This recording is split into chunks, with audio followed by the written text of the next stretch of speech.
রাখতো ফোন, সারাক্ষণ খালি নাকা নাকা কথাবার্তা। রাখ ফোন, বিরক্তিকর লাগে, অসহ্যকর লাগে আজকালকার ছেলেগুলোকে।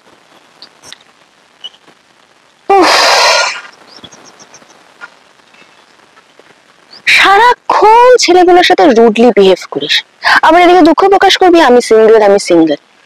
একটু পারিস তো, একটু ভালো করে ছেলেগুলোর সাথে একটু মিষ্টি করে কথা বলতে। আচ্ছা, উচ্ছে একটা খুব তেতো সবজি বল? হ্যাঁ। কিন্তু ভাব, তা সত্ত্বেও কিন্তু অনেক মানুষের কাছে হচ্ছে একটা ফেভারিট সবজি। না মানে বুঝলাম না, হঠাৎ করে তুই উচ্ছের গুণগান করছিস কেন? পয়েন্ট এটাই যে বেশিরভাগ মানুষ এটাই দেখে যে উচ্ছে একটা তেতো সবজি, বিচ্ছিরি দেখতে, ইয়াক, খাবো না, জঘন্য। কিন্তু যারা বুদ্ধিমান মানুষ তারা কি দেখে উচ্ছের মধ্যে কি কি গুণ আছে, কি কি উপকারিতা আছে, তাদের কাছে হচ্ছে উচ্ছে একটা ফেভারিট সবজি। হ্যাঁ, বাট হোয়াট? সেরকমই যে মানুষগুলো উপর থেকে আমার এই রুডনেস, খারাপ বিহেভিয়ার, আমার রাগ এগুলো দেখবে, ও স্বাভাবিক তাদের আমার পছন্দ হবে না। কিন্তু যে মানুষগুলো ডেপথে গিয়ে ভাববে বা এটা দেখবে যে মেয়েটা রাগ দেখালো, মেয়েটার মনটা ভালো,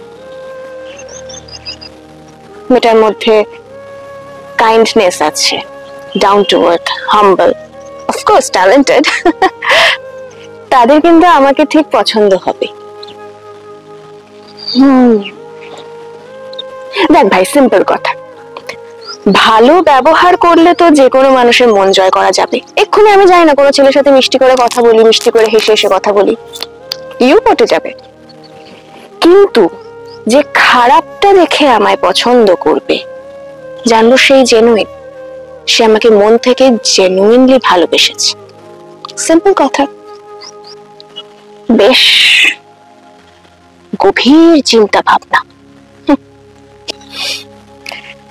ভালো ব্যবহার কি আগেও কখনো করিনি? করেছি তো, অনেক করেছি। তার বদলে কি পেয়েছি? ফেক লাভ, ফেক প্রমিস, ফেক ফ্রেন্ডশিপ। তো ভালো হওয়া মানেই হচ্ছে কষ্ট পাওয়া আর বোকা হয়ে যাওয়া। তার থেকে খারাপ আছি একই না, ভালোই তো আছে। তা বুঝলাম ম্যাডাম, তাই এই যে বলছেন আপনার খারাপ রূপ দেখে কারোর আপনাকে পছন্দ হবে, তো কারোর কি পছন্দ হলো? না, আর ওসব নিয়ে ভাবিও না। এই যে ভাগ্যের উপর ছেড়ে দিয়েছি। শুধু এটুকুই আমি জানি যে এখন আমি খুব ভালো আছি, আর বাদ বাকি তো ভাগ্যের খেলা। রাইট,